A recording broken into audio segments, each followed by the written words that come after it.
Pithapuram MLA గారు తాలూకా అనే మాట అది పవన్ కళ్యాణ్ గారు కూడా అన్నారు. రేపు పిఠాపురం ఎమ్మెల్యే గారు తాలూకాని బళ్ళ మీద రాష్ట్రం తిరగడం మమ్మల్ని అరెస్ట్ చేస్తారని చెప్పేసి. సో మరి పిఠాపురం ఎమ్మెల్యే గారు ఇప్పుడు ఉప ముఖ్యమంత్రి కూడా అయ్యారు, deputy CM of AP. So మీరు అన్నారు ఇందాక పవన్ కళ్యాణ్ గారు ఆనందం ఉన్నప్పుడు దూరం నుంచి చూడడం ఇష్టం అని. బట్ ఆయన ఏంటంటే ఆయన కోసం కష్టపడిన వాళ్ళ దగ్గర తీసుకోవడం ఆయనకి ఇష్టం. సో మరి ఎలక్షన్ అయిన తర్వాత కలవడం కానీ మాట్లాడడం కానీ జరిగిందా? అంటే క్యాజువల్గా కలిసి మాట్లాడడం అవి జరిగాయి, అవి ఎప్పుడూ జరుగుతుంటాయి, ఎలక్షన్ ముందైనా ఎలక్షన్ తర్వాత అయినా. ఒకటి ఈ పొలిటికల్గా కూడా ఇన్వాల్వ్ అవ్వడానికి ఒకటే రీజన్ అండి. పవన్ కళ్యాణ్ గారు కూడా మన సినిమాకి సంబంధించిన వ్యక్తి, ఒక నిజాయితీ గల వ్యక్తి. అలా రాజకీయాల్లోకి వెళ్ళి అంత కష్టపడుతున్నప్పుడు ఒక సినిమా వాడిగా మనం కూడా సపోర్ట్ చేయాలి కదా, ఆ ఉద్దేశం ఉంది. అంతేగాని మిగతా వేరే పొలిటికల్ పార్టీలు ఎక్కడ మనం ఎప్పుడు ఇన్వాల్వ్ అయింది కూడా లేదు. ఓన్లీ నాకు కళ్యాణ్ గారు అంటే ఫస్ట్ నుంచి ఇష్టం కాబట్టి ఆయన కోసం చేసిన. అయితే కళ్యాణ్ గారికి మీరు చాలా ఇష్టం. బేసిక్ గా ఇప్పుడు అయిపోరాదు అంటే మాకు సినిమాలకు సంబంధించిన వ్యక్తి మాత్రమే ప్రస్తుతానికి. మరి రాబోయే కొన్ని నెలల్లో ఏమన్నా దేనికన్నా కార్పొరేషన్ చైర్మన్ గా కానీ లేదంటే ఏమైనా నామినేటెడ్ పోస్టుల్లో కానీ చూసే అవకాశం ఏమైనా ఉందా? అలాంటిది ఏం లేదండి. మన సినిమా వర్క్ చేసుకుంటూ ఆ టైంకి ఏం లేదండి. ఇప్పుడు అందరికీ అదే చెప్తున్నాను, మీ అందరికీ కూడా ఓటు హక్కు ఉంది కాబట్టి ఆ టైం వచ్చినప్పుడు ఒక 2 months 1 month మన రాష్ట్రం కోసం మన వంతు బాధ్యతగా మనం కూడా వెళ్ళి ఏదైనా చేయాలి కదా నచ్చిన నాయకుడి కోసం, అంతేనండి. మిగతా వర్క్ అంతా మా ప్రొఫెషన్ సినిమా కాబట్టి సినిమాల్లోనే టీవీల్లోనే ఇవే చేస్తుంటాం. అది ఆ టైంకి వెళ్ళి చేసే పని అంతే. అదే సార్, ఇస్తే తీసుకోరా? ఇస్తే కనుక ఏదైనా కార్పొరేషన్కి అది నేను ఇలా అనుకుంటున్నాను, దీనికి నువ్వైతే సూటబుల్ అనుకుంటే కనుక తీసుకుంటారా?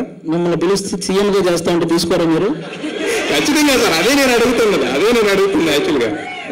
జనరల్గా పిఠాపురం ఎమ్మెల్యే గారు తాలూకా అనే మాట అది పవన్ కళ్యాణ్ గారు కూడా అన్నారు. రేపు పిఠాపురం ఎమ్మెల్యే గారు తాలూకాని బళ్ళ మీద రాష్ట్రం తిరగడం మమ్మల్ని అరెస్ట్ చేస్తారని చెప్పేసి. సో మరి పిఠాపురం ఎమ్మెల్యే గారు ఇప్పుడు ఉప ముఖ్యమంత్రి కూడా అయ్యారు, deputy CM of AP. So మీరు అన్నారు ఇందాక పవన్ కళ్యాణ్ గారు ఆనందం ఉన్నప్పుడు దూరం నుంచి చూడడం ఇష్టం అని. బట్ ఆయన ఏంటంటే ఆయన కోసం కష్టపడిన వాళ్ళ దగ్గర తీసుకోవడం ఆయనకి ఇష్టం.